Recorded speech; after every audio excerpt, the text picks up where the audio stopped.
Hello, it's me, Leslie Rogowski, Creative Director for the BeadSmith. And as promised, I am going to show you how to make Leslie Pope's fabulous Aubrey earrings. These are earrings that use gem duos with the cymbal findings for gem duos. We have the Cymbal, which has a little loop at the top. It's a connector. Then we have sides, Mittakis, and we have substitutes, Adamas. This project also uses size 15 seed beads, and we put in true twos. So you can see some of the colorways here. We have the gold-plated, antique brass, antique silver with this beautiful polychrome blueberry, and of course, yummy yummy, rose gold with jet copper splash gem duos. Now these are really very easy, and you can see that we had fun with a lot of varieties. Not only earrings, but pendants as well. There's one in the blue silver splash. And here's one over here. I did a pair that uses duets, so you can see how the black and red duets add a lot of activity and detail, and made a really long one as a pendant. All right, so you're watching this. Shall we get started? Alrighty. The first thing we're gonna do is string about 25 inches of fireline on your thread. And I'm going to pick up a Cymbal, and I'm going to go counterclockwise in my stitching. I'm not using a stopper bead, but I'm going to pull my thread through till I have about a 3-inch tail. And I'm just going to hold on to that. And now I'm going to pick up 2 gem duos, and I want them to be facing out. So I'm going to pick them up, as the illustrations will show in the tutorial that we worked very hard to have ready for this, you guys. So we'll have it for you soon. So 2 gem duos, a bead substitute, the Adamas, and 2 more gem duos. And I'm going to bring them all up to the Cymbal. Make sure they're all facing up. Now you would go through these again and tie a knot, as the instructions will tell you. For speed, I'm just going to skip the extra sewing through for this demo. And I'm going to tie this in a knot. And I tie 3 hitches so that it doesn't slide or loosen. So I have the tail, that'll be woven in later. And now I'm going to sew through around the circle. You would sew through twice. Remember, I said I was just going to do this once. I'm going to sew through to come out the bottom substitute. I'm going to be on the inside circle, and then I'm going to reverse direction and sew through the outer open hole to be in position to add the next one. So I'm just going to sew around. I'm going to sew back through the Cymbal and staying on the inside holes through the gem duos, and it's totally okay to do it 1 bead at a time. When you pull your thread through, be careful. I found myself getting caught around the loop of the Cymbal, so there's a tip for you. Just make sure that you're not getting your thread caught on anything. So through 1 gem duo, the 2nd gem duo, and through the bead substitute, the Adamas. Now I'm working, the colors that we're working in here are the antique brass. Okay, so oriented so that the earring is being held up, right? My thread's coming out, I went around here. Now I'm going to sew through the outer hole, and I'm going to add my next set of gem duos and substitute. So I'm going to pick up 2 gem duos, whoops, Oh, I got 3. 2 gem duos and a damas and 2 more gem duos. Now I've already pre-checked my double hole beads to make sure everything was open. You want to make sure you check all those holes so you don't sew something and then later find that you have a clogged hole. All right, pulling the beads down. And when I lay it out like this, it's just to make sure that everything is face up. And you can see how now I'm going to stitch through the open hole and form another ring.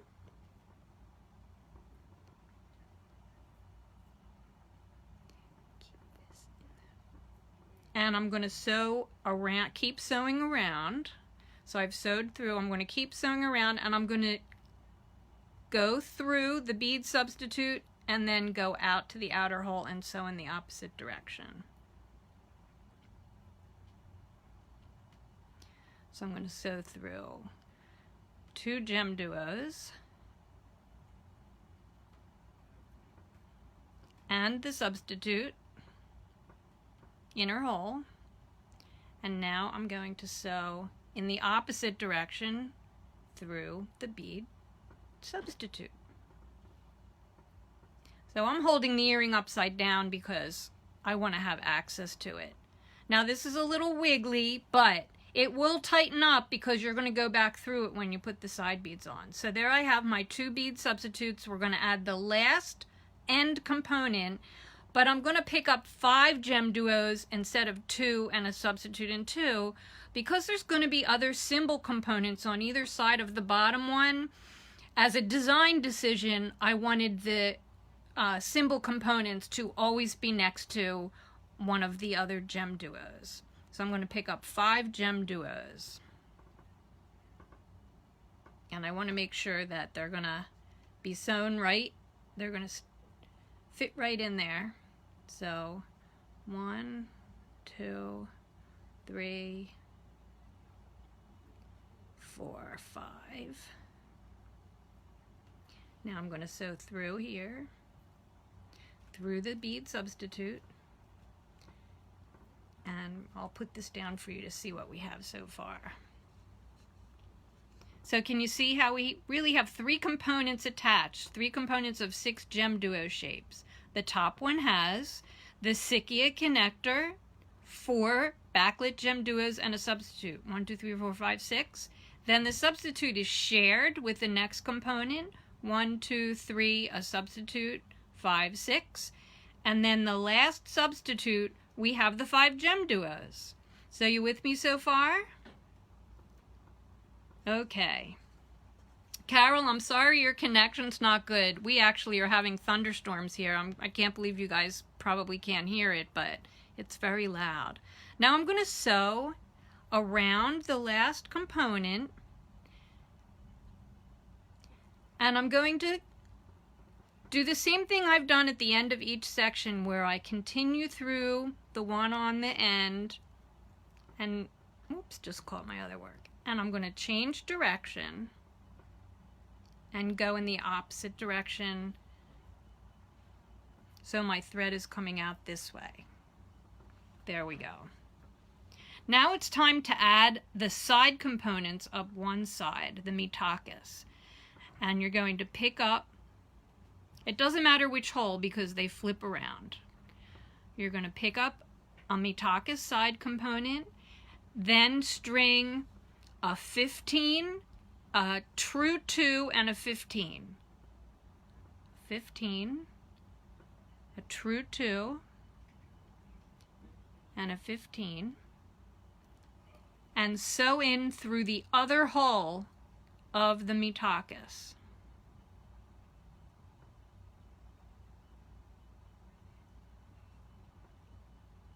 And that's going to fit right in there. Next, I will sew through that gem duo, and we're going to work to add these up the side.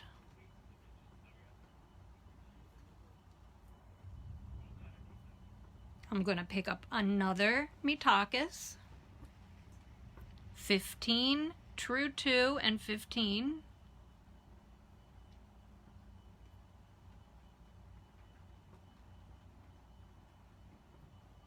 Pull it up to the work, sew in through the other side of the mitakus so those 3 little beads sit on the outside. It helps to hide your thread and add the embellishment.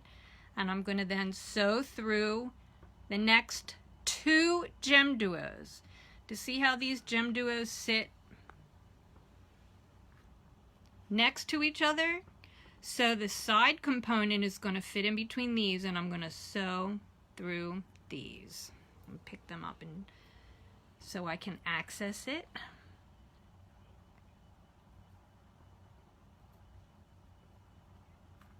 And now I'm ready to continue adding the mitakus up the sides. And I will finish up this side. Here we go.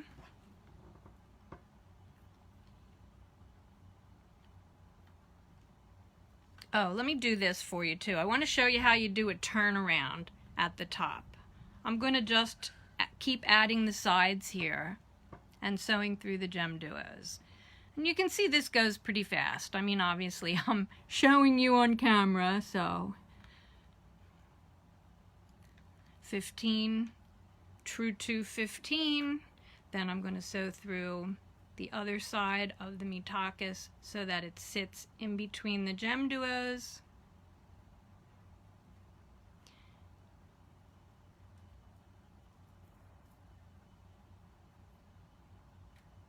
And pull it snug.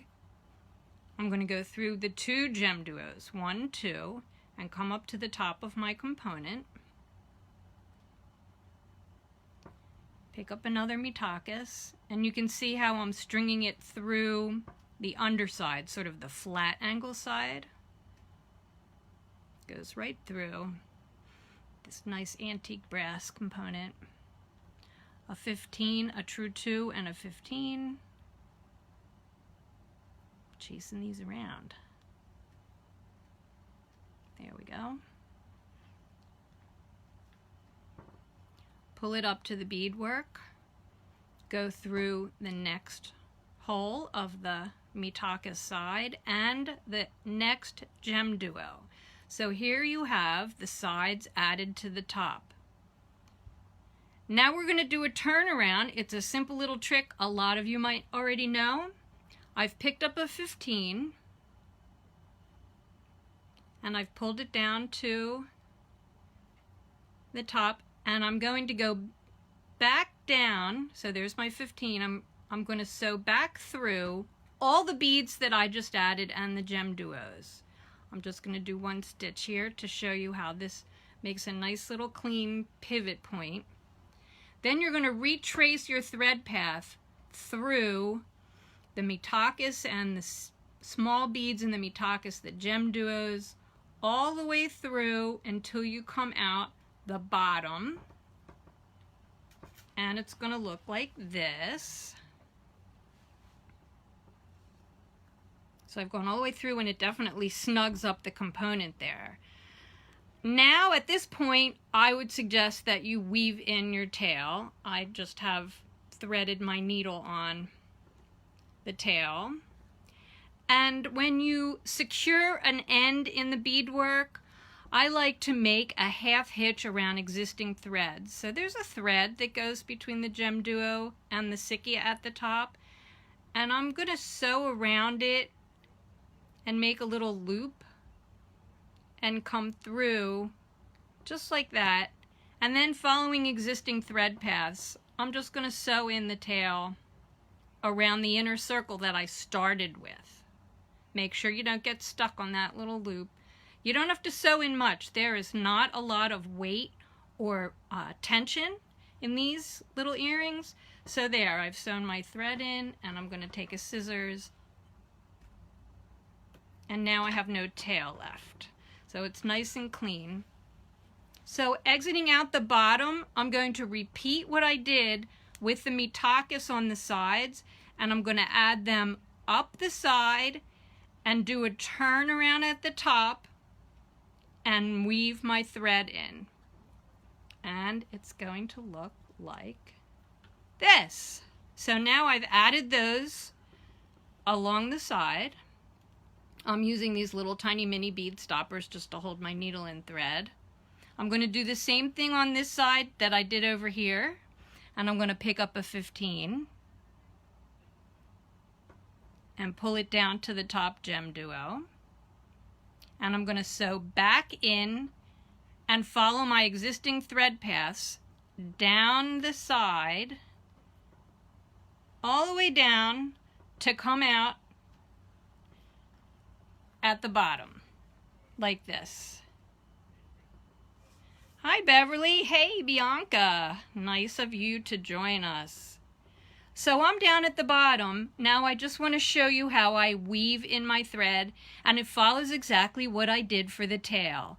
I make a couple half hitches along the way around existing threads to weave it in. I'm not making like a whole knot, but here's my thread coming out of the gem duo.